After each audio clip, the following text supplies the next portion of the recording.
Good morning. Welcome to Sunday in southern Indiana and wherever you are. Welcome to the Facebook people who I can't see, but you have let me know that you were there, and I appreciate you. We are continuing our journey through the 10 paramis. And just by way of review,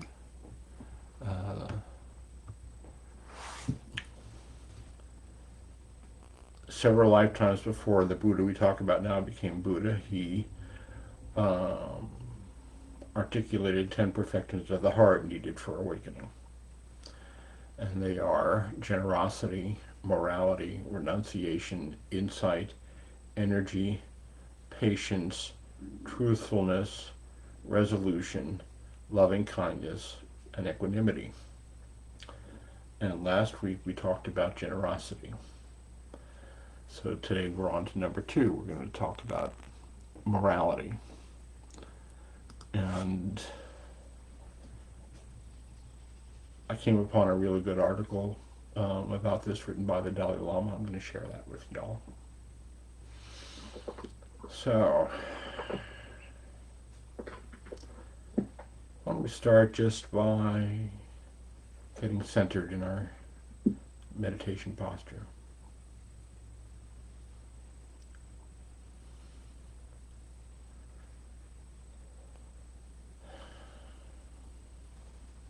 And that's a posture in which we are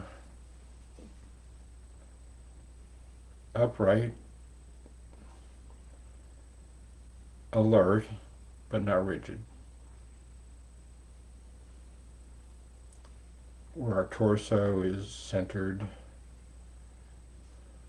our hips, and we're just letting gravity do its thing. You might want to rock back and forth a little bit, let your body find a center, and rock side to side a little bit. Let your body find a center.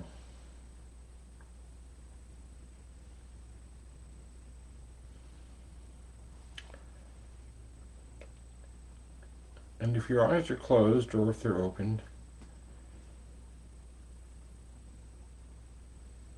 you can relax the muscles in your eyes by lowering your gaze as if you're looking down the bridge of your nose.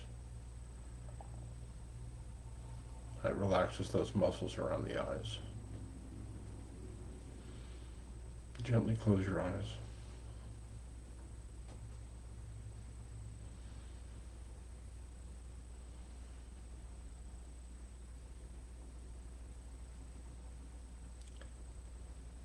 And let's start with a few deep breaths.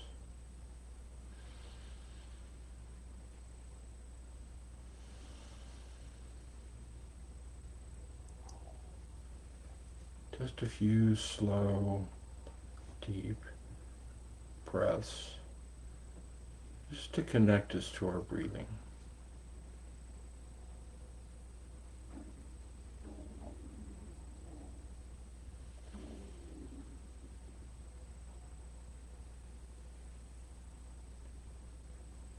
And as you exhale,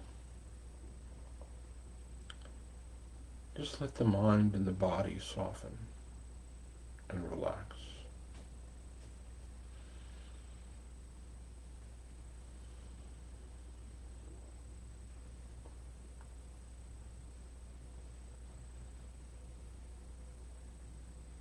And let your breathing return to normal.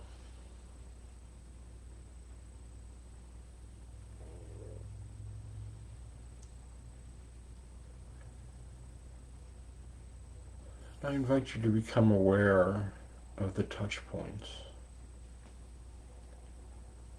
aware of the sensation of your feet or your legs on the floor.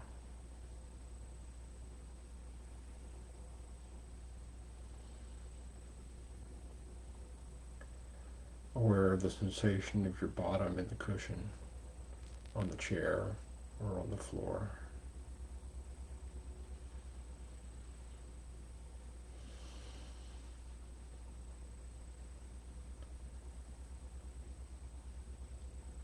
Aware of the sensation of your hands resting in your lap or resting together.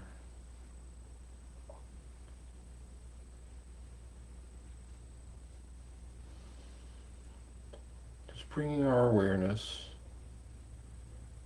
into the body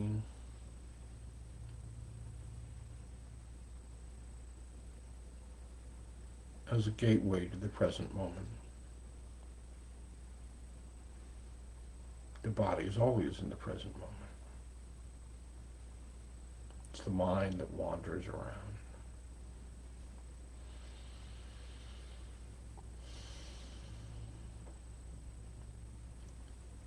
And as you exhale, relax your shoulders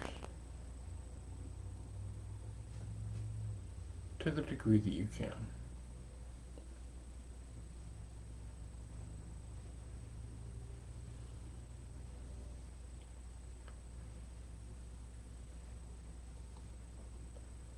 And relax your chest and your belly. There's no need to hold your belly in tight, just let it relax and hang.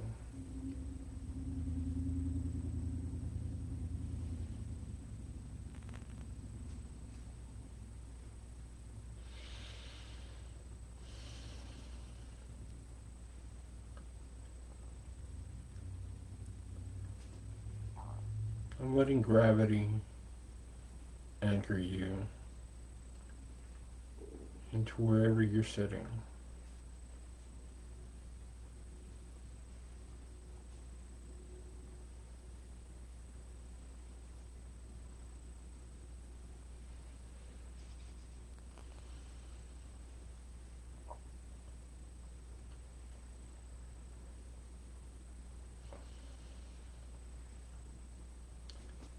And now let your attention come to your breathing. The sensations of the body breathing out and breathing in.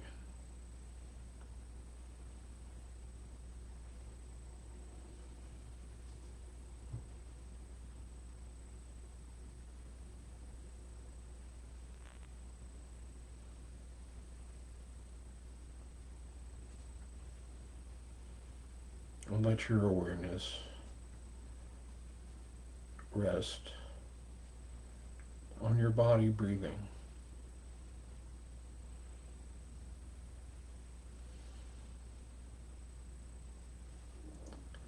There's nothing to do.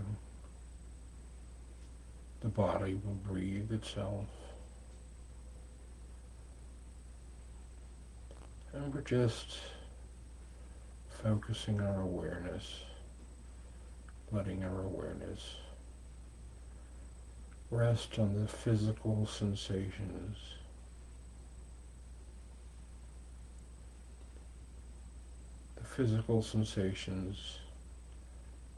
of the chest and belly expanding, the air coming in through your nose on the in-breath,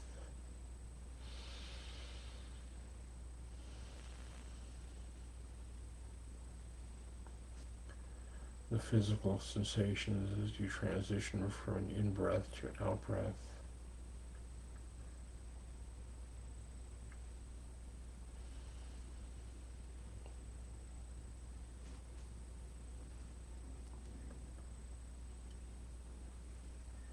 The physical sensations of the air moving out of your nose, through your chest and belly, relaxing on the out-breath.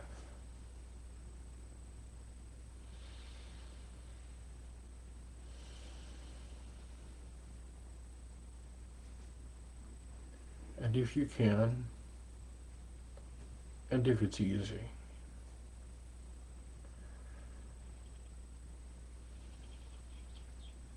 noticing the back rib cage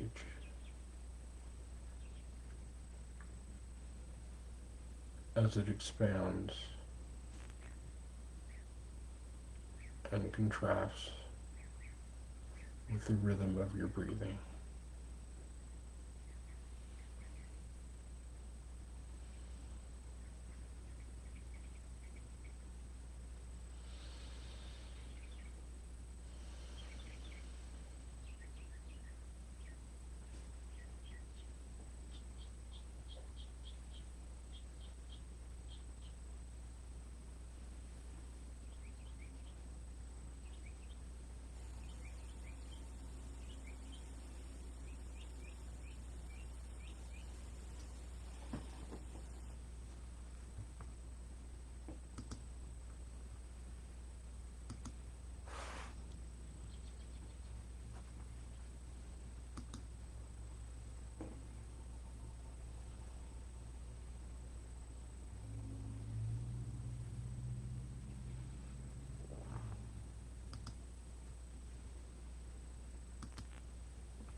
And if your mind wanders off in thought, which it does, it's okay.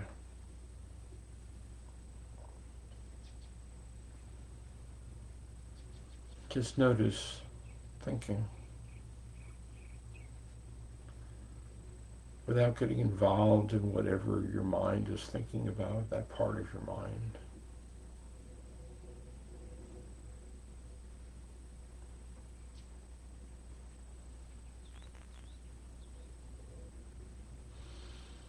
And just come back to you, resting your awareness on your breathing.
thoughts may come and go. That's okay. When you notice, you may notice right away. You may not.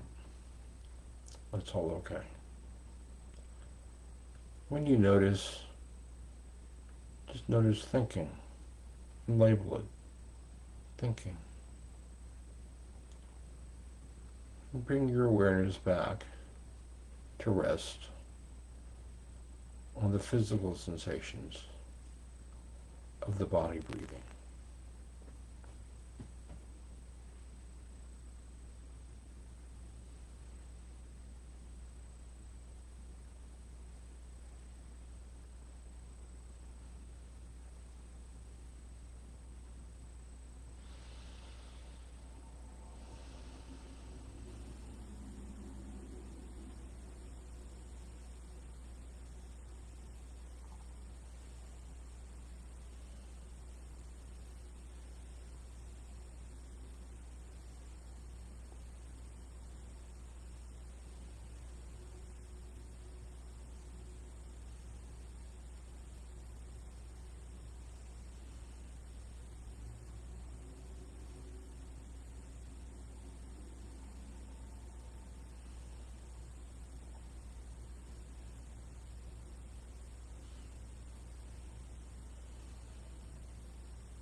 And just becoming aware of how you are in this moment.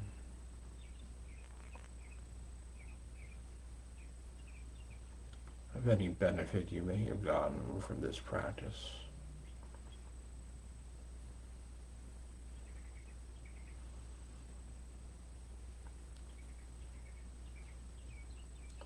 Maybe you're a little more settled. Maybe not.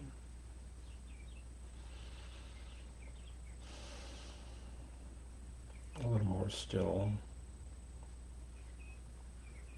Whatever your experience is of this practice is good.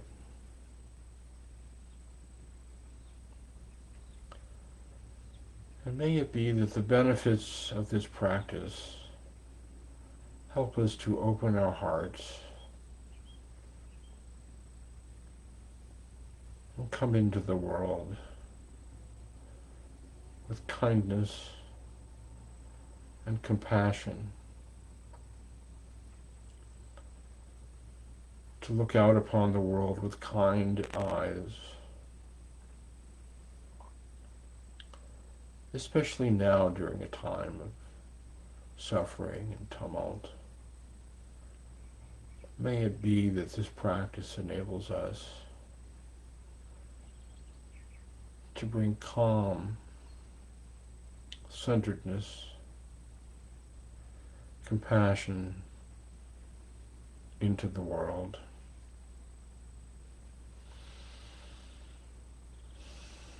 May it be that the benefits of this practice radiate out into your household and into your neighborhood,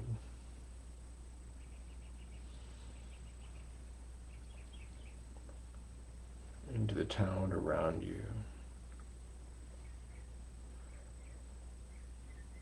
And may it be that the benefits of this practice be a benefit to all beings everywhere. May all beings be happy. May all beings be well. May all beings be safe. May all beings be at ease and at peace.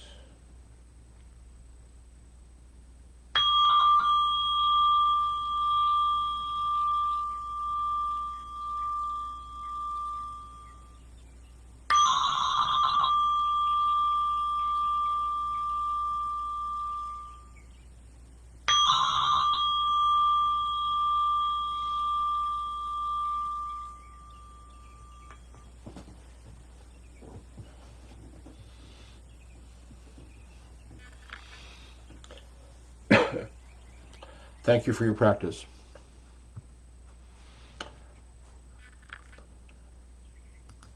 I have, as usual, put information in the chat. How to find this Zoom call, and how to find us on Facebook Live.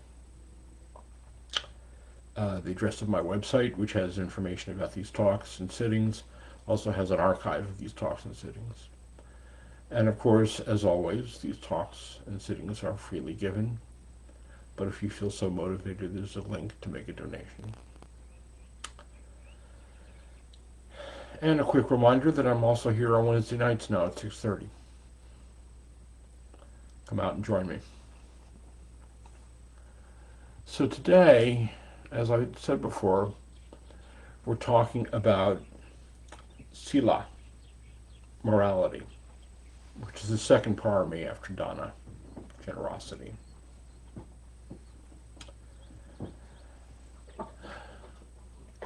And it's been said, well, U Pandita, who was the Burmese monk who succeeded Mahasi Sayadaw, who was instrumental in bringing Vipassana out of the monastery and into the world, and eventually to us, referred to dana, sila, and bhavana meditation generosity, morality, and meditation is acts that purify existence. I like that a lot. And it's generally stated when we're talking about Sila, people refer to the first 5 precepts,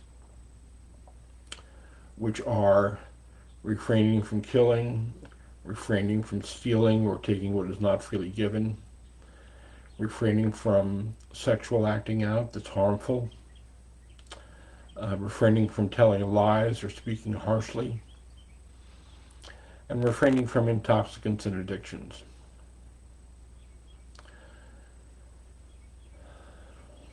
But I think there's more to it than that. And one of the things that I do when I'm preparing for these talks is I scope around through Tricycle and BuddhaNet and Suda Central, places like that, for ideas to help me pull this together. And I came upon an article in Tricycle, an essay by the Dalai Lama. And I decided that I can't, and I read through it twice and realized I can't improve on this. So I'm just going to share it with you. It takes a few minutes. I think it's really good. It's under the headline, Consider Yourself a Tourist. Advice from the Dalai Lama on making our lives meaningful and dealing with our morality. He begins, within less than 50 years, I, Tenzin Gyatso, the Buddhist monk, will be no more than a memory. Indeed, it is doubtful whether a single person reading these words will be alive a century from now.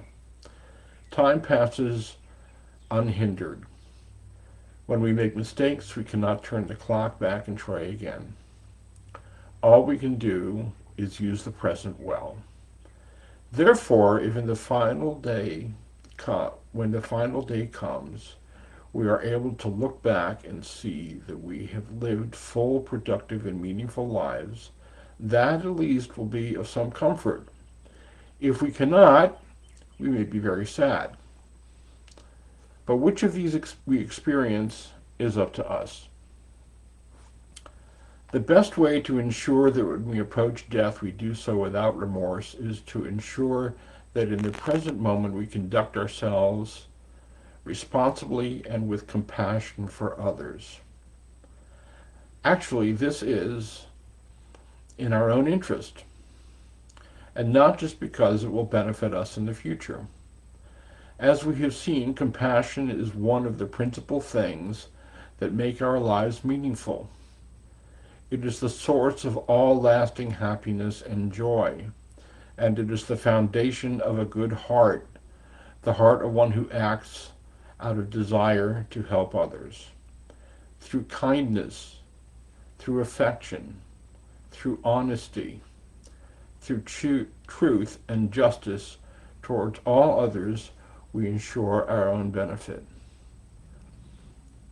This is not a matter of complicated theorizing. It is a matter of common sense. There is no denying that consideration for others is worthwhile. There is no denying that our happiness is inextricably bound up with the happiness of others.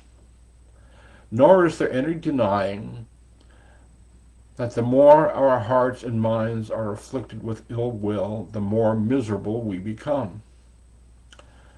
Thus, we can reject anything else. We can reject everything else, religion, ideology, all received wisdom, but we cannot escape the necessity for love and compassion. This, then, is my true religion, my simple faith. In this sense, there is no need for temple or church or mosque or synagogue, no need for complicated philosophy, doctrine, or dogma. Our own hearts, our own mind is the temple. The doctrine is compassion, love for others, and respect for the rights and dignity, no matter who they are. Ultimately, these are all we need. So long as we practice these in our daily lives, then no matter if we are learned or unlearned, whether we believe in Buddha or God, or follow some other religion or none at all, as long as we have compassion for others and conduct ourselves with restraint and a sense of responsibility, there is no doubt we'll be happy. Why then, if it is so simple to be happy, do we find it so hard? Unfortunately, most of us think of ourselves as compassionate when we tend to ignore common sense truths. We neglect to confront our negative thoughts and emotions. Unlike the farmer who follows the seasons and does not hesitate to cultivate the land when the moment comes, we waste so much of our time on meaningless activity.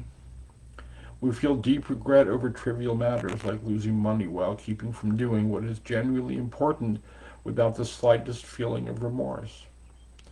Instead of rejoicing in the opportunity we have to contribute to others' well-being, we merely take our pleasures where we can. We shrink from considering others on the grounds that we are too busy. We run right and left, making calculations and phone calls and thinking that this is better than that. We do one thing, but worry that if something else comes along, we better do another. But in this, we engage only in the coarsest and most elementary levels of human spirit. Moreover, by being inattentive to the needs of others, inevitably we end up harming them. We think ourselves very clever, but how do we use our abilities? All too often we use them to deceive our neighbors, to take advantage of them, and better ourselves at their expense. And when these things do not work, full of self-righteousness, we blame them for our difficulties. Yet lasting satisfaction cannot be derived from the acquisition of objects. No matter how many friends we acquire, they cannot make us happy. And indulgence in sensual pleasure is nothing but a gateway to suffering. It is like honey smeared along the cutting edge of a sword. Of course, that is not to say that we should despise our bodies. On the contrary, we cannot be of help to others without a body, but we need to avoid the extremes which can lead us to harm. In focusing on the mundane, what is essential remains hidden to us. Of course, if we could be truly happy doing so, then we would be entirely responsible to live like this, yet we cannot.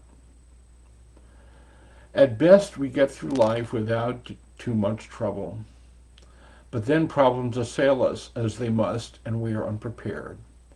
We find that we cannot cope. We are left despairing and unhappy. Therefore, with my two hands joined, I appeal to you to ensure that you make the rest of your life as meaningful as possible. Do this by engaging in spiritual practice if you can. As I hope I have made clear, there is nothing mysterious about this. It consists of nothing more than acting out of concern for others. And provided you undertake this practice sincerely and with persistence, little by little, step by step, you will gradually be able to reorder your habits and attitudes so that you think less about your own narrow concerns and more about others. In doing so, you will find that you enjoy peace and happiness yourself. Relinquish your envy. Let go of desire to triumph over others. Instead, try to benefit them. With kindness, with courage, and with confidence that in doing so, you are sure to meet with success. Welcome others with a smile. Be straightforward and try to be impartial. Treat everyone as if they were a close friend.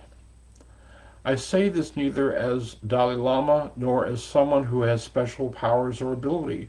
I have none. I speak as a human being one who, like yourselves, wishes to be happy and not to suffer. If you cannot, for whatever reason, be of help to others, at least don't harm them. Consider yourself a tourist. Think of the world as it is seen from space, so small and insignificant, yet so beautiful. Could there really be anything to be gained from harming others during our stay here?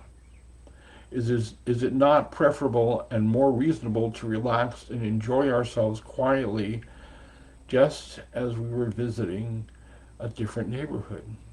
Therefore, if in the midst of your enjoyment of the world you have a moment, try to help in however small a way, those who are downtrodden, and for those who, for whatever reason, cannot help themselves. Try not to turn away from those whose appearance is disturbing, from the ragged and unwell. Try to never think of them as inferior to yourself. If you can, try not to think of yourself as better than the humblest beggar. You will look the same in the grave. To close with, I would like to share a short prayer which gives me great inspiration in my quest to benefit others.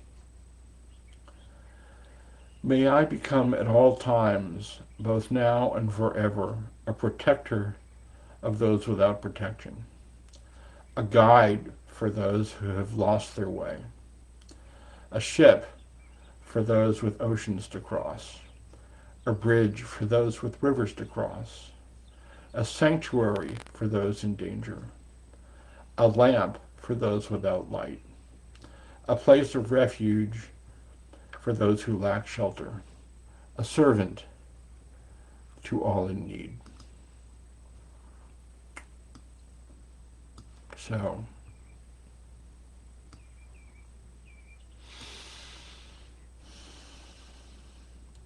I invite you all to go out into the world and take care of yourselves while being of benefit to others. I think it's important to ensure that we're not lapsing into some sort of codependence where we neglect our own needs for the needs of others. But I can't even improve on what the Dalai Lama has offered, which is why I didn't try to. So, does anybody have any questions or comments? Ken? Yeah. Ken? What's the title of that again, please? It's in Tricycle, and it's under the headline, Consider Yourself a Tourist. Okay, thank you. It's an excerpt from his book, Ethics for a New Millennium. So, which of course, as soon as I read this, I downloaded it and started reading the book. I have a note here that says, please post the title of today's reading. That's for me. Oh, okay. If I do this again, I will remember to do that in advance. So, Thank you. Thank you. okay, friends. Thank you again, Ken. Be good to yourself. See you next time. Thanks.